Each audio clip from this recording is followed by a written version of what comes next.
to pause. Yeah, today we're going to talk about family of origin and how that impacts our relationships. So, I'm seeing a lot of names here in attendees that I haven't seen before. So, welcome if you're new. I'm Jon. I'm a clinical social worker in Salt Lake City, Utah, and I work primarily with addiction and its related issues. So, I also do a lot of work with trauma and lots of work with relationships. So, as Tammy said, it's kind of my sweet spot. That's what I like to talk about. And that's what this group focuses on is good, solid information about what makes relationships work, whether they are friendships, romantic relationships, work relationships, all of that. Where the roads cross between addiction and relationships, that's where you'll find me. That's what I do good work on. So we're going to talk about family of origin and how it affects us today. This is one of those things that it seems like whenever you reach something that is emotional in nature, one of the places where we tend to go is back to our family. The old stereotype is in therapy, you come in and you talk about your mother and you solve all your problems that way.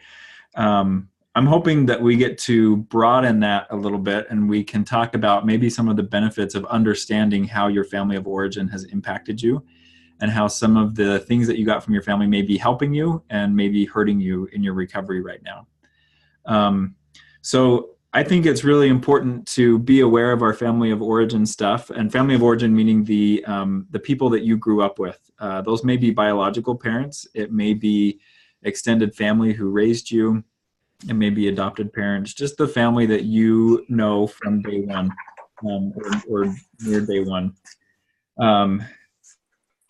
So knowing about our family of origin, I think, is important because our family of origin is the first place that taught us rules about relationships. And as human beings, when we learn something, we have a bias towards what we learned first or what we heard first, even if it's not correct or even if it doesn't really help us or doesn't really hold to be true. So for the majority of people, you spent several years completely dependent on this group of people, your family of origin, for all of your needs, for your psychological safety, for your physical safety, all of that.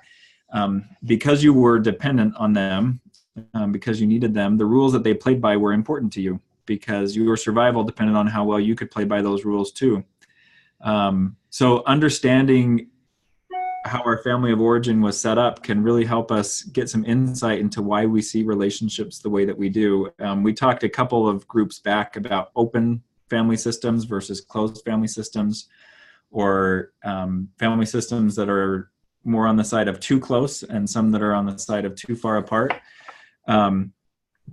That a lot of that is determined by what our family of origin sees as important in relationships, necessary in relationships, and we then translate that into, or at least we start at that point as we try out future relationships, maybe that aren't within our family of origin.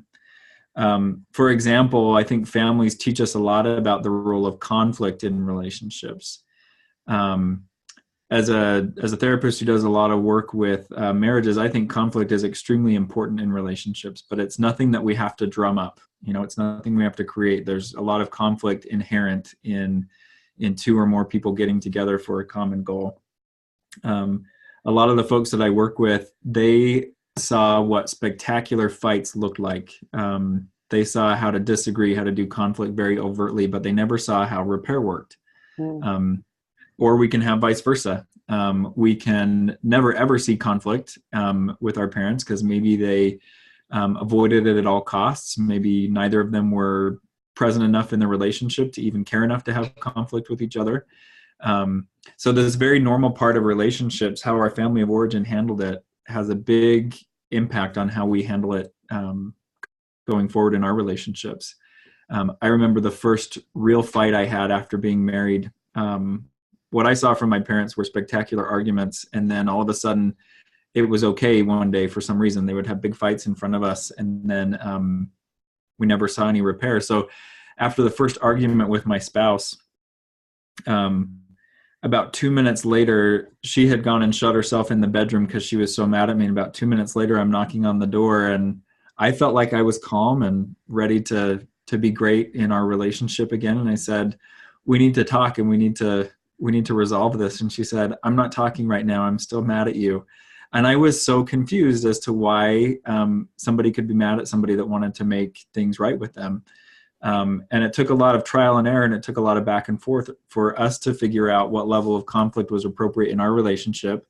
And what that required from me is I had to really increase my tolerance for conflict and disconnection, because I never saw two healthy adults navigate that.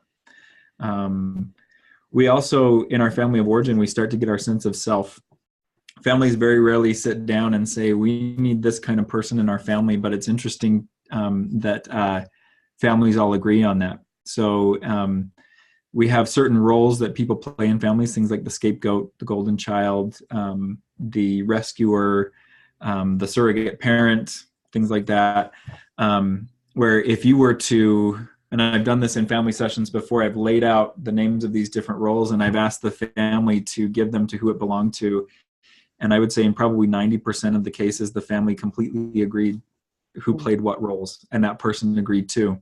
And they never had a conversation about it. So groups of people have needs to regulate themselves, and the people within those groups play roles in that regulation. And for a lot of us, we were given a very specific role in the families that we grew up in, and that role can follow us throughout life. In the 12-step fellowship, Adult Children of Alcoholics, they talk about how many of the adult children of alcoholics become really good caretakers because they were taking care of parents who were incapacitated and unable. And that identity follows with them in their adult relationships. So they may always find themselves in a relationship with somebody who has extreme need, or they may find themselves in a relationship with somebody who has a hard time taking care of their own needs. And it comes from that really honed ability and that really honed sense of being able to take care of other people. And I wouldn't say that that's necessarily good or bad, but it may be something that you might want to examine in your own recovery, especially if it's not working for you anymore. If you find yourself in a certain kind of relationship, it may be helpful to get back to the roots and to learn how you learned how to tolerate that kind of relationship so well, or how you became so proficient at functioning in relationships that aren't working for you as an adult. And I would say the last piece that I'll talk about here with family of origin, these groups are for looking at, or this group at least is for looking at how relationships play out in addiction recovery. And when it comes to our family of origin, there's two things that I think affect us most when it comes to addiction. First of all, we know that addiction has a strong genetic component. So like with alcohol, for example, we know that can run strongly in families. And I think with the Human Genome Project and mapping that, we can actually see which genes are playing a role in why certain people are predisposed to addiction and why others can drink socially and very rarely run into problems that way. I think the other part of that is, I would say addiction is socially transmitted as well. In the family that I grew up in, I have very vague memories of around, I don't know why I remember the year, but around 1991, I remember there was this hushed whisper about how my grandpa was getting help for a problem. And I didn't know until I was 14 what that problem was. My grandpa was an alcoholic. He started drinking when he was in Europe, fighting in World War II, and he never stopped. And it was something that some members of the family had awareness around, and others didn't. My mom says that she can never remember a time where grandpa came home drunk or angry. She said he was just always, happy, kind of gruff guy. Her older siblings would talk about being very aware that dad was drinking, and that was causing problems in the marriage between he and my grandma. So as I got into recovery and as I got into doing this work professionally, I started to notice that there were certain ways that my family interacted that I think fostered addiction. Secrets were normal. We had secrets that we stared at in the face every day, and we never openly talked about it. So as you look at how addiction is affecting your relationships now, there could be a large part of that is the stage for that is set by the family of origin. If you're used to open secrets, if you're used to double lives, if you're used to heavy confrontation around bad behavior, Those are all things that within the family of origin can move forward into our relationships today. So there's my plug for why I believe it's important to know your family of origin, and especially as you are in recovery of any type, knowing that part of you, I think, can only help. So we're open for questions now, either on that topic or any other topics you have. You can put that in the Q&A section at the bottom of your screen. I was thinking when you're talking about the family of origin and how challenging it is when, so say somebody changes their role because now they've gotten into recovery and they're looking to be something different, have a different role within the family, you know, to reclaim themselves or whatever. But the whole family system is going like, no, we like you in this role. We don't want you to drink or use or do whatever acting out behavior. But, you know, because that's a problem. But on the other hand, you know, you still need to fit into this compartment and, you know, because it shifts the whole family dynamic too. So I can understand why there would be the, you know, the challenge within the family to accept a different path for, you know, one of them, one of the members. So it is really interesting to think about all that. Yeah. I think the truth is that often, I shouldn't say often, but a lot of the time, the role that's good for the individual may leave the family with a need. And if that's something that the family can't negotiate overtly, if we can't talk about it, if we can't figure out how to get that need met, there can be a lot of pressure on that individual to stay just where they're at. And for a lot of the folks that I work with in recovery, one of the ways that they coped with that dysfunctional role in their families, they developed an addiction to help them cope with the emotions, to have a life that felt like their own. In a lot of the work I do with men who are enmeshed with their mothers, we see that dynamic going on. They're the perfect gentleman for mom and everybody else, and then they have this secret life where it's just theirs and they get to do whatever they want. I think it can be really difficult to navigate that transition in recovery out of our old family of origin role that may not work well for us, because we can very well get pressure from the family to stay right there because they may need us in that role. Well, in particular with them, you know, the mother enmeshment, you know, and it's also father enmeshed daughters. Enmeshment goes all the way around, but you know, with those in particular roles, you know, that son has been pulled into that relationship because there's a deficit in mom's world in some other way. So, you know, so that's filling the void. But yeah, I mean, I've talked to so many people about addiction, and it's like, you know, it's almost like, thank goodness you're an addict, because that was the only probably coping skill that you had. It's not working for you now. It served its purpose initially, but it didn't ultimately work. And now you need some different strategies that will be, you know, workable. But, you know, I totally understand, you know, like it in the moment, there was nothing else, you know. So. Don't see any questions. Quiet group today, I guess. You got a relationship expert here. Pick his brain. So, got a question. Yeah. Can you address the concept, this is a good one, of eroticized rage as part of the acting out from being over enmeshed or in a overt sexual relationship with your mother for men? So you may please explain some of those, because that's a great question, and that is a lot of clinical things. So if you would break it down into layperson's terms, that'd be awesome. Yeah. So first we'll tackle the concept of eroticized rage. What eroticized rage means basically is it's anger that gets channeled sexually. So anger is a really normal part of the human emotional experience, and sexual feelings are a really normal part of the human sexual experience, or the human experience. And on occasion, we can see those two come together, especially when somebody feels really disempowered or they don't have a lot of choice. They can have a lot of anger that's manifest in their sexual behaviors or in their sexual preferences, because that may be one of the only places where they get to experience that anger in a way that's acceptable and understandable to them. So, you know, the question here talked specifically about being over enmeshed, meaning too close, or in a covert or overt sexual relationship. So a covert sexual relationship with a parent would look like taking on a parental role. There's nothing overtly sexual that happens there.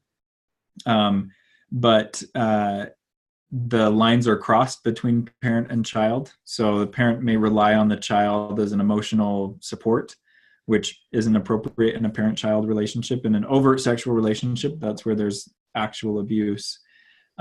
So with a lot of the folks that I work with who have had this enmeshment dynamic with a parent and they have eroticized rage, we really start to look at how that eroticized rage or that anger that comes out in sexual ways is an expression of the legitimate anger, the legitimate loss, the legitimate violation that they feel.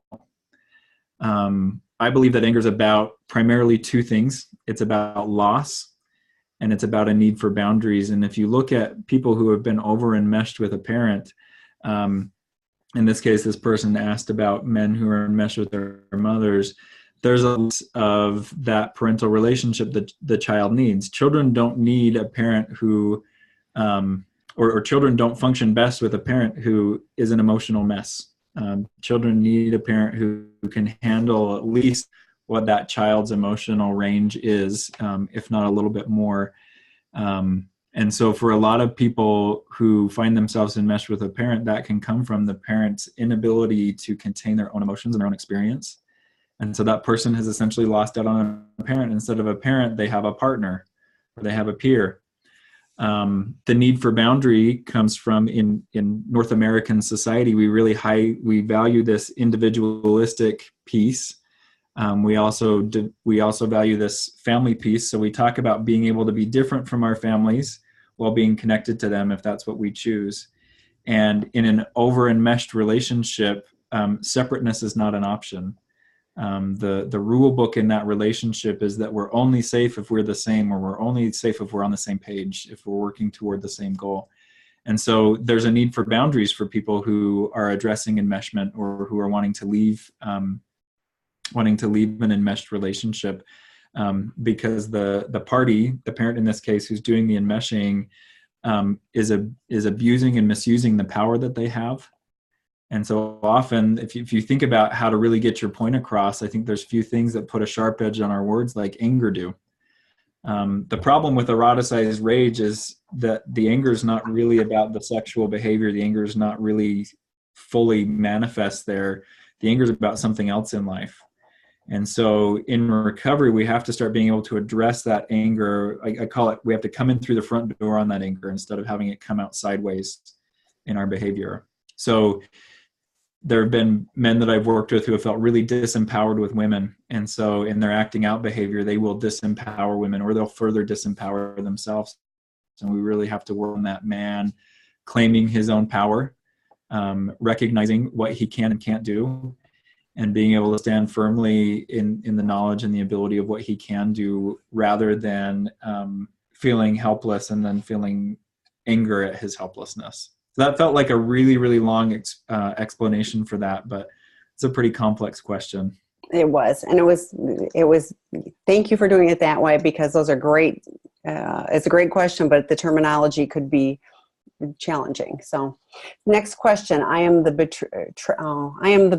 The family knows, I am the betrayed. My family knows the truth about my SA and supports us as we try to recover individually in our marriage. My SA's family does not know and differs greatly from my family, as in they don't talk about issues. I struggle with this. How can I accept this, or is this even healthy for my SA to not want to disclose to his family? That's a good question. I think it gets at, the really messy nature of disclosures and the messy nature of how truth is going to play a role in recovery going forward. You know, in the rooms we talk about the importance of rigorous honesty, and rigorous honesty would mean that we are honest and forthright and transparent in every situation. I think also in recovery, we look at the concept of appropriate boundaries and appropriate containment. So I think it's really common in a relationship, in a marriage, in recovery, to have differences in needs. So being the spouse, the person who's been betrayed, we could have this need of, I can't support this person in pretending anymore. So if my SA's family feel like they are God's gift to the earth and that they can do no wrong, that can feel like another betrayal to me, to not have this.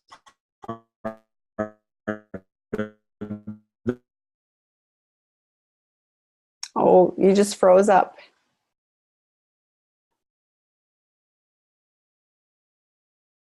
I don't think it's on my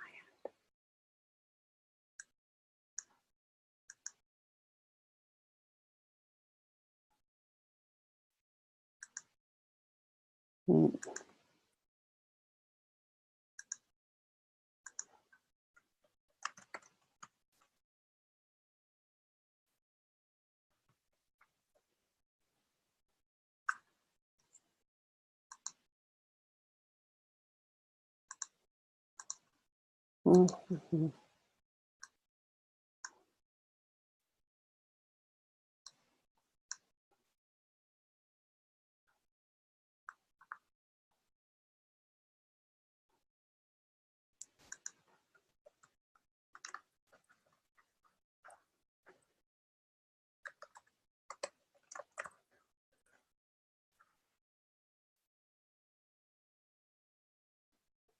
Okay, I was just checking. It looks like Jon is frozen. So I will, hopefully he'll join and he'll complete his thought on that. But I was thinking about, the disclosure, and it's really challenging because you don't want to share where it's not safe. So the healthy boundaries, and I don't know, this particular situation, but I'm thinking maybe the sense is that your SA's family isn't safe. So, so the need to share needs to be protected and limited. And is it fair? Heck no. I mean, that's the thing with all of this, is it's not fair and it's not right. But some of the stuff, it just is. And so, how can you find support? Yeah, I think it's fabulous that your family is supportive, that your family is is supporting both of you individually and on your marriage. That is great. And honestly, lots of people don't even have that.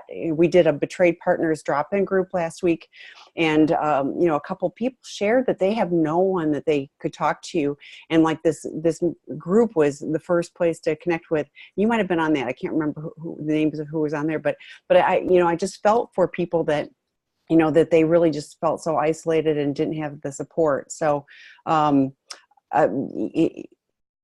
oops, I think I lost. Oh, maybe Jon's coming back. I probably need to find him. No, he's not on. Okay, so this is just me. So sorry about that. Hopefully he joins back again. But hopefully that's a little helpful. Keep coming back to these.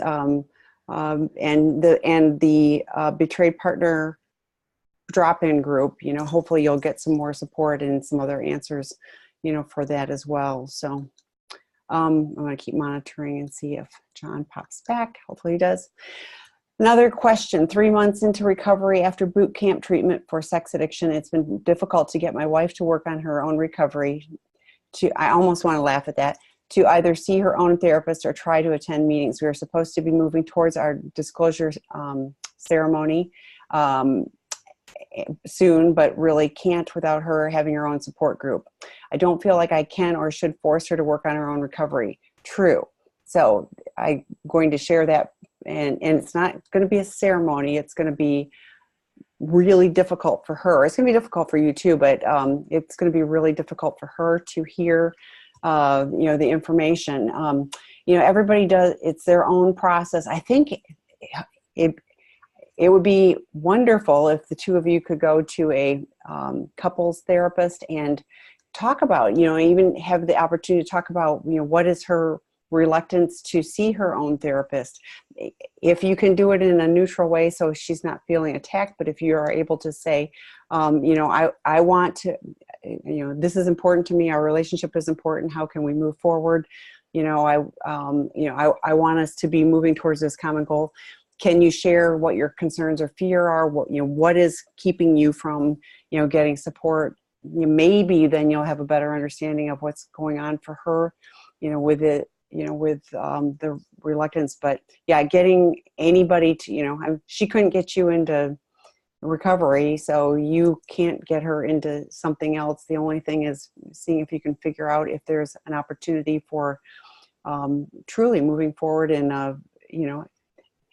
in my opinion, relationships don't stay stagnant. They're either moving forward or they're moving backwards. So if you're trying to move forward on a common path, both of you need to be, at least kind of keeping up with the other, on the same path. And it is challenging, and it's really easy. I've seen it lots of times in recovery where the addict's going, hey, I've got all this, I'm getting into recovery, I'm doing all this stuff.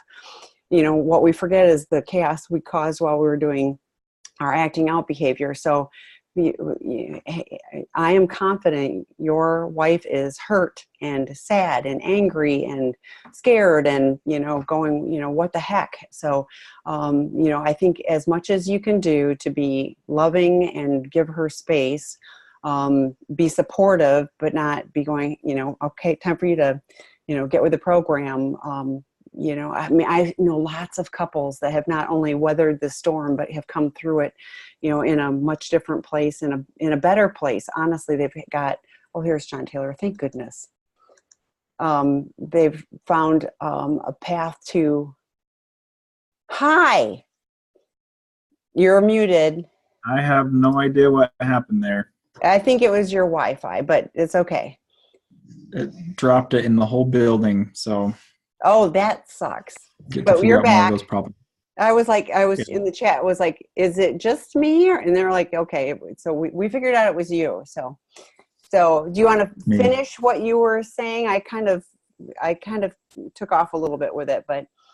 I was just going to say that I think there can be some reasons why disclosure to the family hasn't happened yet. And I think it'd be really important to figure that out, to be able to have this could be a discussion that would be greatly supported in couples therapy or in some couples support. Because that contract the marriage has going forward is we may have different rules around engaging with the SA's family because maybe they're not safe. But I think that discussion certainly needs to be had, keeping in mind the needs of both parties, and to know that it's not about somebody's needs get to win out, somebody gets what they want and somebody doesn't. There's a real negotiation that has to be opened up there. But yeah, definitely painful to feel like they get to go without consequences in their family, and my family now has an altered view of me and our relationship and all of that. Well, and I pointed out, I said, thank goodness your family is supportive of each of you individually and together. Because, lots of people don't have that. And her comment was, it feels like his family still thinks he is perfect. And, and yeah, they do. But even if they heard all the not so good stuff, they may continue to have that perception. So I've seen it go both ways in families. Some that are like, well, even our golden child couldn't mess up their golden status. So the family may not change. And I've seen some others where the SA has had to go to the family and say, here's really what's been going on, and I need you to understand this as a means of accountability and as a means of protecting the relationship going forward. But I think it's really important to explore that more and to figure out exactly what each of you is needing and what the relationship is needing in that situation. And what's going to be safe and ultimately helpful for the relationship too. If it's going to cause more chaos and distraction, it may not be the right time, if ever, too. So next question, I started answering this, but would love to have your feedback. So 3 months into recovery after treatment for sex addiction, it's been difficult to get my wife to work on her own recovery, to either see her own therapist or try to attend meetings. We're supposed to be moving towards our disclosure ceremony, but soon, but can't without her having her own support group. I don't feel like I can or should force her to work on her own recovery. Thoughts? Yeah, you're right. You can't and you shouldn't force her to work on her own recovery. I think there's many ways that we invite people into recovery, and to me, that's the way that it happens the best. Some of that can be an explicit invitation. And I think most of that is by the way that we live. And so I think being able to look at, I've had several clients over the years where we've known that the work that they could do in their recovery and the way that that could affect their relationship was going to be limited by their spouse's choice to not engage in therapy. And that's their spouse's choice. Their spouse didn't ask for this left turn in life. So they definitely get to make a choice. It's been interesting with some of those, like one person I'm thinking of particularly, I worked with him for over 6 years.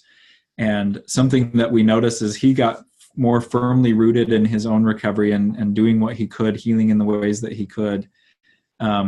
His interactions with his spouse did shift. And it wasn't based on like he was really the problem or whatever, but he learned a different way of living and a different way of showing up in relationships. And everyone that he's been in a relationship with has benefited from that. So sometimes recovery looks like we hit the relationship issues very directly, and we work on that. And sometimes we don't, because we really have to have two parties that are bought in to do that. And I think fantastic recovery can help happen for people whose spouses don't engage. And I think their marriages can even be reasonably happy and can work reasonably well. Again, there's a lot of different configurations for what makes a healthy relationship. And, even in the therapy community, when we say disclosure is recommended and disclosure is good for a relationship, it doesn't mean that it's the only path forward. And I think that would be important if this marriage is something important to you, or any of your relationships are important to you, you look for ways that you can support that relationship as it is, not looking for ways to move that relationship to some ideal condition. But that's really, really difficult early in recovery, because I think there can be a lot of guilt. I think there can be a lot of shame. There can be big feelings of being alone. I've seen spouses enter recovery years after their SA gets in recovery, and it's really hard, I think, to lay out what the timeline is going to be for a spouse, because there's so many different things that are going on for them, so much disorientation. So I would say focus on your own recovery, not in a dismissive way, but really focus on what invitation you can create by living a different way, a way that makes you happier. Well, and I think, a result of working in recovery is you are more fully present. You can be truthful and honest. You can approach things in a much different way than, when I'm in my acting out behavior, I'm not good for anybody. I'm really focused on, I was answering an email earlier today and they were talking about narcissism. I was sitting here thinking, I think all addicts, are narcissistic.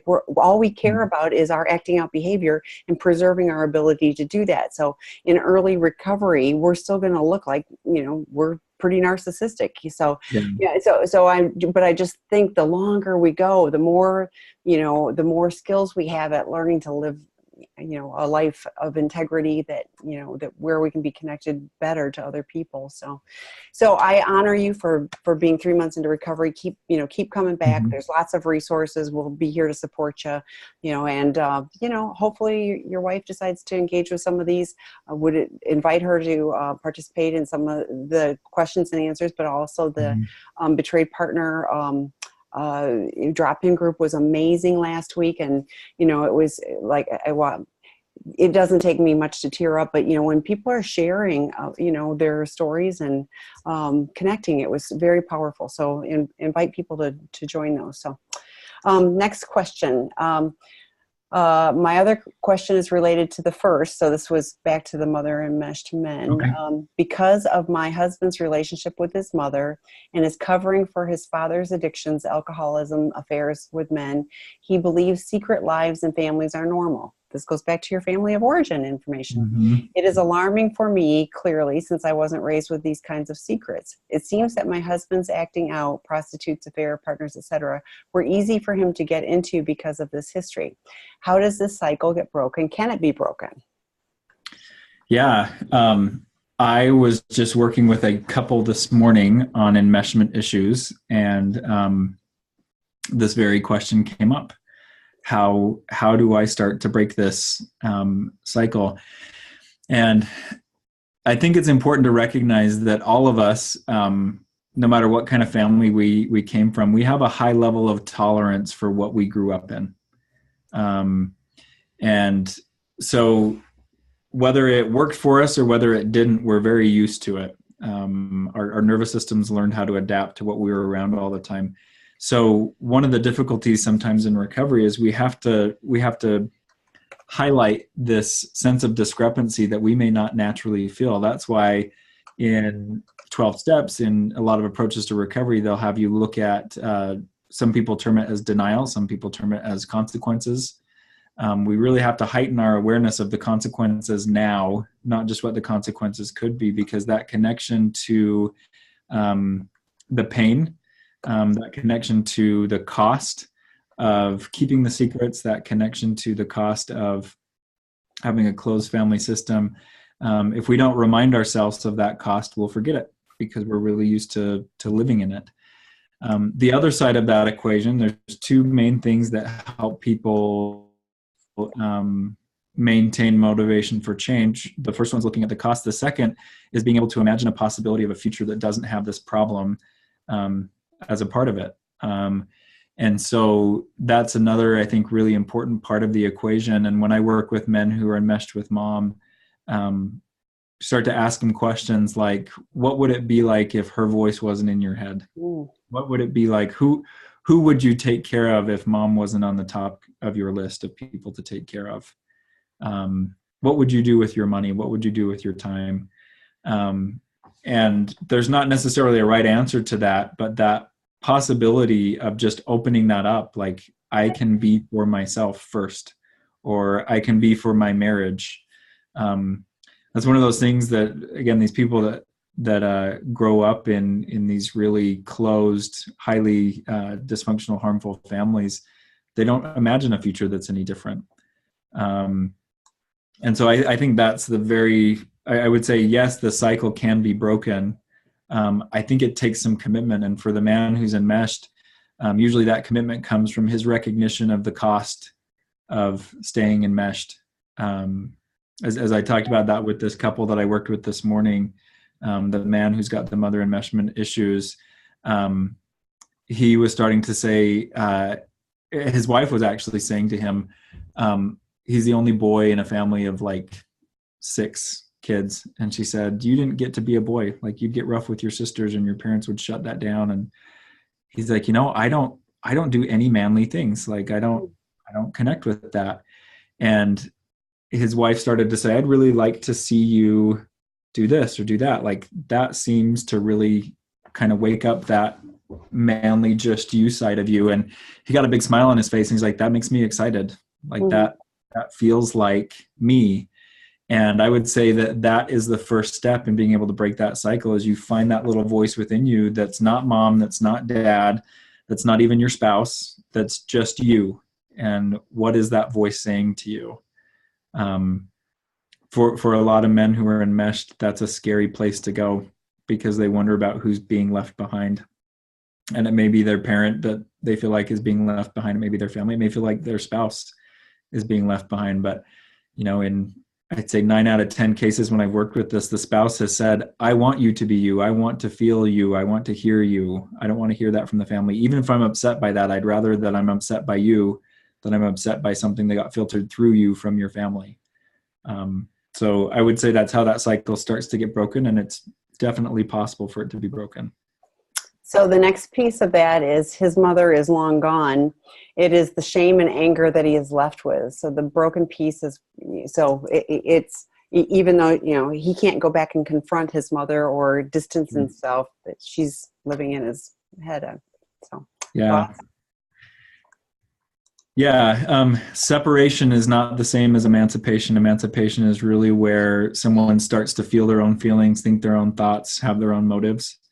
And I work with a lot of men whose mothers have been dead for decades and they still haven't emancipated. There's definitely been a separation. And so I think being able to do that psychological work in a setting where it really is about that emancipation experience. That's what these Mother and Mesh Men workshops are that I do. We have one coming up in January.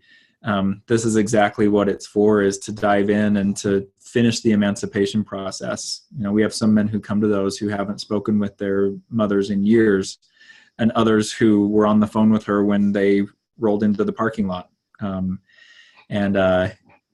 That emancipation really has little to do with whether the parents are alive or can be confronted or how they're going to respond. And it has a lot to do with how that man allows himself to reorganize his relationships, internally and externally. And I think about, in recovery and, whether it's the making amends or forgiving someone or whatever, there often are people that are no longer, living amongst us. And we have, if we want to move forward, we have to find paths, of healing, through that. So I do know about your intensive. It's a fantastic workshop. It's with other men who are in a very similar situation. It's very healing for those guys. So highly recommend if that's something that he'd be open to. I suspect that coming out of that weekend, he would be very grateful he went there. So if you want information, John, you want to tape your information? Oh, there it is. There you go. So, thank you. Mind reader. So next question. Can an essay have female friends? I'm assuming you're saying a male essay, because otherwise it would be fine. So we're going to say it's a male essay, have female friends. My essay has acted out with a female friend before during his addiction, and it makes me feel unsafe with female friendships. But I don't know if making him end all female friends is a boundary for me or trying to be controlling. He works in a women-dominated field, so these current female friends are coworkers and classmates. Can I just say, I love questions like this, where the person asking steps out of their own experience, and that experience can be fraught with a lot of anxiety and needing to feel safe, and say, I'm wondering long-term, what does this look like if things continue with the way that I'm triggered or whatever. Like, I really, really respect this, because I think as the partner of someone, of an essay who's acted out with females, you have a right to be terrified of his relationships with women. And I think it's really important not to take for granted what the history has been. I think at the same time, that's one of the aspects. So essay recovery isn't just about stopping what's hurtful, it's about starting what's healthy. And one of those aspects, Patrick Carnes would call it, I think it's his relationship dimension, which is healthy non-sexual relationships with the same and the opposite gender. I think that's a crucial part to being a whole person. The timing for that, however, is really, really key. If the only way that somebody has related to members of the opposite gender has been through sexual acting out and manipulation and game playing and all of that, they're going to have a hard time jumping into some good friendships. There's a learning curve with that. So I feel like it's a really important piece for recovery when the timing is right. Some things that would need to be in place there is some confidence that both from the aspect of the partner and the person in essay recovery, some confidence that they have a solid recovery plan, that they're not just going it alone. I'd be really concerned about an essay who isn't part of any kind of group or any kind of support system who says, I'm ready for female friendships. Where have they been practicing these new friendship skills? Like, we really need to practice that. So I think it's important to have some stable sobriety in place and to know exactly why it is we need those friendships. The programming of the past for a lot of the SA men that I work with has been, women are there for my emotional and my physical comfort, and that's how I see them. And so we have to start changing some of that. We have to start confronting some of that. And healthy friendships are one of the ways that starts to happen. So I think where the friendship comes from makes all the difference. It's all in the context. So this is mentioned here. He's in a field where it's female dominated. A lot of his coworkers and classmates are females. I think looking at where and why those friendships form is pretty key. If this guy's out or if anybody in recovery is out making friends of a specific gender just because they want friends of that gender and they're going specifically for that, there might be some obsession issues there. There might be some boundary issues. If through the course of my life I come across women, let's say I work in a very female-dominated industry, as I come across people in this professional capacity and there is a friendship that develops, I think that's really different than just going for the friendship with the woman. The bottom line, though, I think anything that we do in relationships that's going to affect our partners, we need to be able to talk about it. We need to be able to discuss it. So if I were in the position of the person asking the question here, if my partner couldn't talk to me about the friendships that they were forming, if they got squirrely about me meeting these friends, that would be a big red flag. If we could talk about those relationships as they developed at all stages, I think that would be a sign that some trust might be possible to place there. But it's really, it's again, one of those recovery things. I think it's hard to have a hard and fast rule around this. At the same time, I think it's really important to be open to relationships with the opposite gender. That's a big part of how we heal. I was thinking too, it's like if going to lunch with just one female was a problem, then I'd make sure that I went to lunch with, it'd be a group of us. And I mean, there are some things that can be done, so that, then you're just part of the group, and it's, it's on a different level, and could probably avoid, the danger zone. So, I mean, I agree with you. It's, it's got to be healthy boundaries, but we want to have, as long as we remember that people are people, it's really helpful too, and not just the object of I'm doing this because you're going to make me feel better about me. So yeah, and I would say also from the aspect of the partner of this person, I don't think it's wrong to be triggered, and I think that's again part of a healthy relationship, to be able to say, this relationship makes me nervous, or I'm feeling insecure about this today. And I think that that's an invitation in relationships to have further discussion, not necessarily an invitation in a relationship to make a decision now about what needs to happen. So I think there's really two important parts of the equation. It's what's happening in the SA's sobriety, and does his recovery plan make sense to introduce and work on relationships with the opposite gender?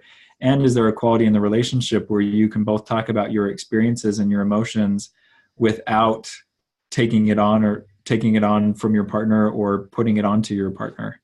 That's one of the ways that trust is developed, I think, is as we're able to talk about, hey, this is going on for me. And instead of feeling our partner move into fix-it mode where they either get way too close to us or way too far apart, to feel them empathetically respond to what's happening with us. Any other questions? We've got a couple more minutes. While you're thinking of questions, I'm going to let you know that there's a drop-in group for male sex addicts or male sex and love addicts on Monday mornings from 10:45 to 11:45 a.m. Pacific time. So it precedes this webinar. That is the drop-in groups, just so you have an explanation, is you'll be able to see each other, or you can always cover your camera or stop video, but you can definitely have the opportunity to interact with each other. So it's like Jon and I, we're seeing each other, we're talking to each other. You can also participate. I was, like I said, part of the Betrayed Partner drop-in group last week. It was excellent. I heard that the male went well. I'm not male, didn't participate, but encourage you to keep looking for those opportunities to connect as well. So we have another question. I'm in recovery, actively working 12 steps, yay, adult children of alcoholics in SLA with groups and a sponsor. After being with my boyfriend in a long distance relationship for 6 years, I recently visited him, it slid, him, and was exposed to ongoing online phone affairs he's been having. Over the years, I felt something was off, and he didn't seem to be available and open or comfortable with intimacy, even though he twice asked me to marry him, and I thought we were in a committed monogamous relationship. When I asked him if anything was going on, his response has always been anger, defense, accusations, etc. You're so insecure and jealous.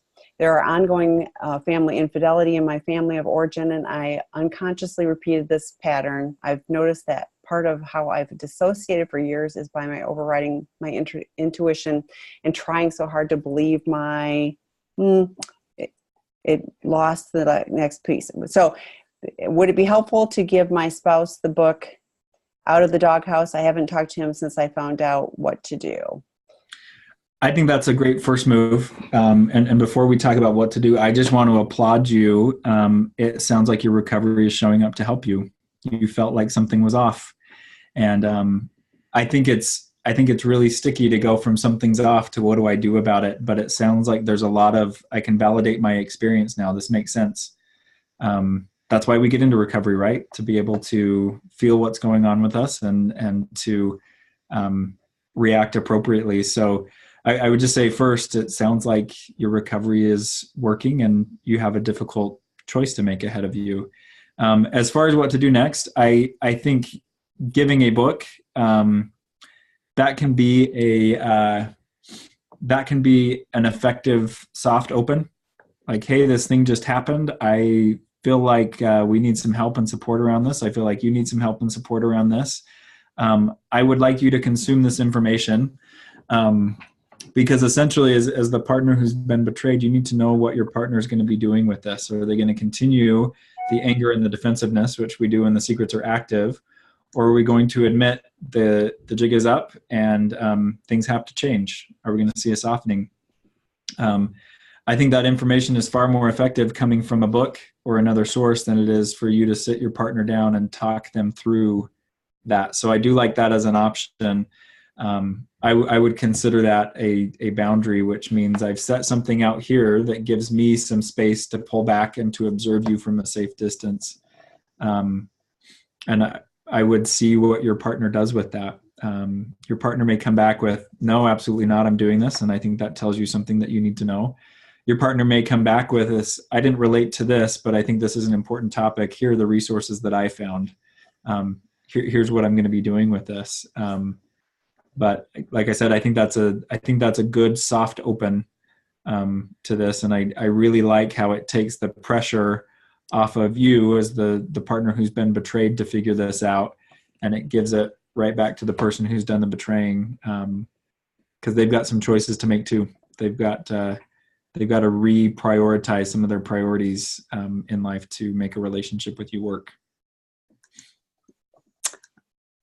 So the next question is, my sex addict husband disclosed to me during disclosure that he has fantasized and objectified about any semi-attractive woman.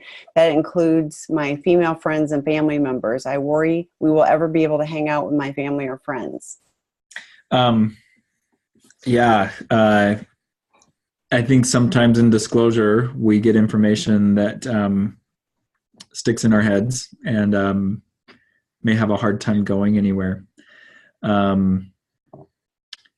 So I think a couple of things to look at. There may be a cooling off period where you may not go out in public with him for a while, if that's the boundary you need, some safety, so that you have that breathing room to kind of figure out what you need to do without being triggered by where his eyes might be or where his intentions might be, for a little while.